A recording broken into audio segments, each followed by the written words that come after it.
कैसे हो पार्टनर्स? आज मैं आपके सामने अकाउंटिंग टर्म के कुछ पॉइंट लेके आपके सामने आया हूँ। ठीक है, मुझे शायद किसी का कमेंट आया था, शायद उसका नाम करण है। तो करण ने मुझे बोला था कि उसे आउटस्टैंडिंग में प्रॉब्लम होती है। ठीक है, मैं उसके साथ साथ सारे पॉइंट्स आपको क्लियर कराऊंगा। ठीक है, तो और मैं आपको ये भी बताऊंगा कि इसमें से एसेट्स क्या हैं और लायबिलिटी क्या है। ठीक है, आपको कैसे इसको कैसी मेरी ट्रिक से इसको याद करना है। ठीक है, सबसे पहले देखो एडवांस। एडवांस तो आपने सुना ही होगा। इसमें देखो एडवांस में ए बताऊंगा, इसमें भी आपको ए वर्ड पकड़ना है, इसमें भी आपको ए वर्ड पकड़ना है।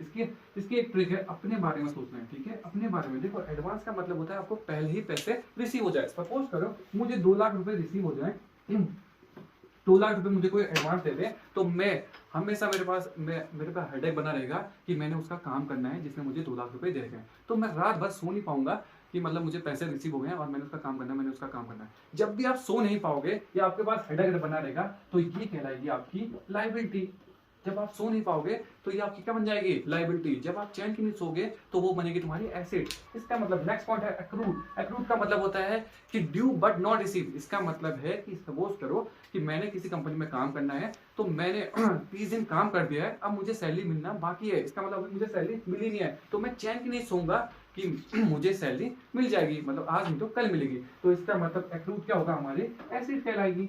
नेक्स्ट पॉइंट है तुम्हारा प्रीपेड। प्रीपेड का मतलब होता है कि पहले ही कोई एक्सपेंसेस को पेड कर देना। सपोज करो कि मैंने कुछ इंश्योरेंस वगैरह कुछ लिए थे, पॉलिसीज है जिनको मैं पहले ही ड्यू मतलब 1-2 दिन पहले ही पेड कर दूं या एडवांस में पेड कर दूं, तो मैं चैन की नहीं सोऊंगा कि हाँ मैंने सारे अपने टैक्स दे दिए, अब मेरे सारे अपने एक्सपेंडिचर्स को क्या कर दिया, अपने नुकसान को, एक्सपेंसेस को क्या कर दिया, पेड कर दिया। इसका मतलब ये मेरे क्या होंगे? देखो, मैं चैन की नहीं सोऊंगा कि मैंने अपने नुकसान पेड कर दिए, तो इसका मतलब ये मेरे क्या होने वाले हैं? एसिड होने वाले हैं। नेक्स्ट पॉइंट है तुम्हारा आउटस्टैंडिंग। आउटस्टैंडिंग का मतलब होता है ड्यू बट नॉट पेड। इसका मतलब है कि सपोज करो मैं किराए में रहता हूँ और मेरा रेंट मतलब मैंने 30 दिन उसमें घर में बिता दिए हैं, अब मैंने सपोज करो उसका रेंट देना बाकी है, अभी मैंने दिया नहीं है। ड्यू बट नॉट पेड, मैंने ड्यू हो गया है लेकिन मैंने उसे पेड नहीं करा। सपोज करो मैं दूसरा एग्जांपल लेता हूँ, मैं एक कंपनी का ओनर हूँ, मेरे यहाँ पे मैंने कुछ लेबर्स को रखा है, तो उनको मेरे यहाँ काम करते करते 1 महीना हो चुका है, तो मैंने उनको सैलरी देना बाकी है। इसका मतलब ड्यू बट नॉट पेड। लेकिन मैं रात को जब सोऊंगा तो मैं ऐसा देखूंगा कि मतलब मैंने उसको पेड करना, मैंने उसको पेड करना है, मैंने अपने लेबर्स को पेड करना है, मैंने रेंट देना है। जब मैं सो नहीं पाऊंगा तो वो क्या बनने वाली मेरी?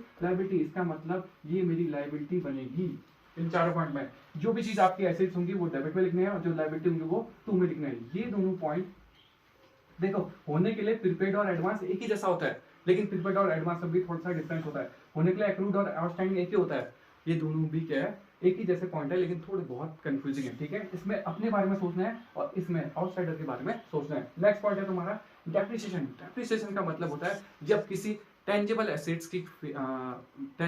की वैल्यू डिक्रीज हो जाए। जब तुम्हारे एसेट जो एसेट्स को तुम जिसका फिजिकल शेप एंड साइज होता है और जिनको तुम दे सकते हो, जैसे मशीनरी को, बाइक्स, ठीक है, प्लांट, ऐसी चीजों की वैल्यू घट जाती है, तो उसे डेप्रिसिएशन कहते हैं।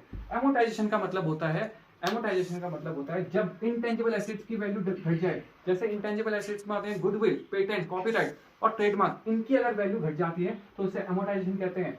लास्ट पॉइंट है तुम्हारा डिप्लीशन। डिप्लीशन का मतलब होता है जब नेचुरल रिसोर्सेज की वैल्यू घट जाती है तो उसे बोलते हैं डिप्लीशन। ठीक है, तो ये थे आज के पॉइंट, ये थे अकाउंटिंग टर्म के point: advance, accrued, prepaid, outstanding, depreciation, amortisation और डिप्लीशन। ठीक है, इन तीनों में ही वैल्यू घटती है, लेकिन इन तीनों में बहुत बड़ा डिफरेंस है। इसमें जिसमें फिजिकल शेप एंड साइज होते हैं, जो टेंजिबल एसेट्स होते हैं, उनकी वैल्यू घटती है। इसमें एमोटाइजेशन, जिसको आप देख नहीं सकते, जैसे गुडविल, ट्रेडमार्क, कॉपीराइट्स, इनकी वैल्यू घटती है तो उसे एमोटाइजेशन कहते हैं। और डिप्लीशन का मतलब होता है जैसे नेचुरल रिसोर्सेज होते हैं, जैसे ऑयल, माइनिंग वगैरह, पेट्रोल वगैरह, इनकी नेचुरल रिसोर्सेज जो मिलते हैं उनकी वैल्यूज घटती है तो उसे बोलते हैं डिप्लीशन।